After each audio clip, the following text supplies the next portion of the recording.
Welcome to Cardano Epoch News for Epoch 398, brought to you by Sci-Fi Pool.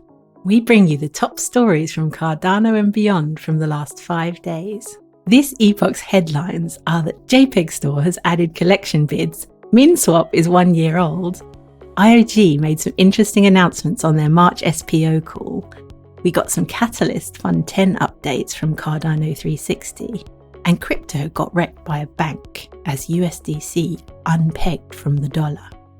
Let's get started with our first story. Jpg.store added collection bids this epoch so buyers can place offers on any item in a collection, and sellers can release liquidity instantly simply by accepting an offer. Once the seller has accepted a collection offer, they can then choose the NFT from that collection that they want to sell. Of course, this functionality has brought out all the lowballers and their 5 ADA bids on Claymates or Chilled Kongs, and I have to wonder if Awop Bopalubop, the legendary mass lowballer of the CNFT.io Seller Please Send era, will be coming out of retirement to test drive the new feature. And Cardano's favourite DEX, Minswap, celebrated its first birthday on the 8th of March. Starting out as the underdog DEX compared to the hyped Sunday swap, Minswap has had quite the arc, and now has the most volume of any Cardano DApp by far, with a 30-day volume of $123 million compared to the number 2 DApp, Wing Riders, which has a 30-day volume of $21 million. Happy birthday, Minswap. Moving on to the next story, IOG held its monthly SPO call this epoch to update stake pool operators on the latest tech updates. I want to thank Rick McCracken for the minutes from the meeting which he posted on Twitter. In the call, IOG said that a new node update, 1.35.6-RC2, is at the QA and benchmarking stage, and a preview release will be announced next week, with mainnet release the following week. Dynamic peer-to-peer is coming soon as well, but there are a few bugs to work out first, although there are no major issues. Eventually, the network will run entirely in P2P mode for relays, while block producers will stay in standard mode. IOG also gave an update on the hot topic of network parameters. There will be community workshops and an on-chain poll among stake pool operators about updating the K parameter. The vote will be stake-based for SPOs, and more info will be released in the coming days. And next, a quick Catalyst update from the Essential Cardano 360 video released this epoch, where Harris Warren, IOG's product lead for Project Catalyst, filled us in on all the latest details. He told us that Catalyst can now boast 400 completed projects, 1,100 plus funded projects, and he shouted out the new Catalyst website, projectcatalyst.io, which has gathered all the information for anyone who's new to the Innovation Fund and its many layers and intricacies. Harris says that Catalyst started as an experiment, but it's now maturing.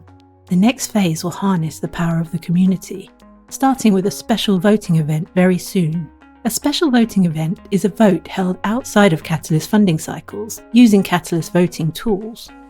It's a vehicle for obtaining community consent for decisions that are not Catalyst related. This is a pivotal moment for Catalyst, he says, as Fund 10 will be defined via community consent, and he invites the wider Cardano community to take part in the SVE. The date for the vote and the voting snapshot will be announced very soon.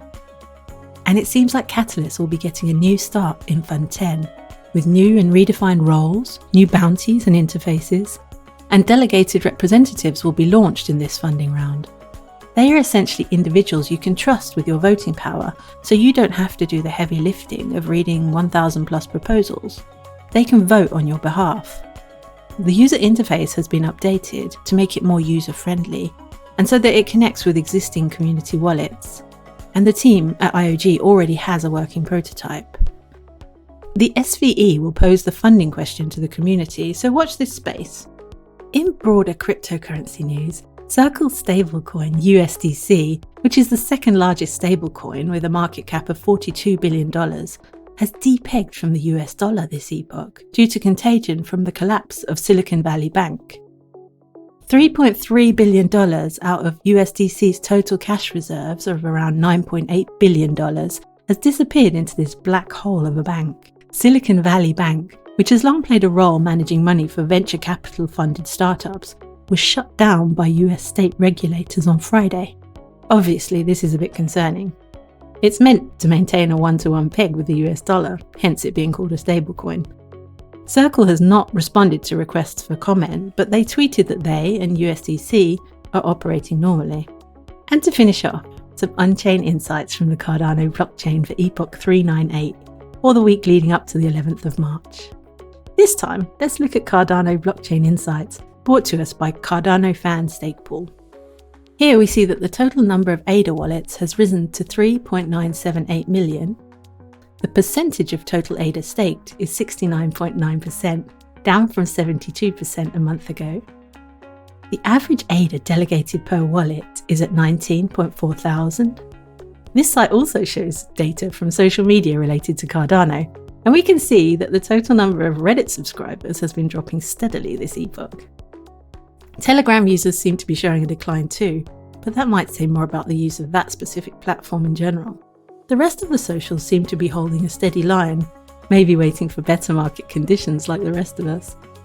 Another site, Into the Block, shows that 9% of holders of ADA are making money at the current price, which is really no surprise given the disastrous state of the market at the moment. And 49% of ADA holders have been holding onto their ADA for more than a year, while just 7% have held it for under a month. And that's it for this Epoch Roundup. Thanks so much for watching. If you liked the video, or even if you didn't, don't forget to subscribe to our channel and hit the like button. And for real, get your ADA off centralized exchanges. Not your seed, not your coins. It's wild out there. Get a wallet, preferably a hardware wallet, and self-custody your digital treasures. And stake your ADA with our sci-fi pool to support what we do. There's a link in the description. See you next epoch.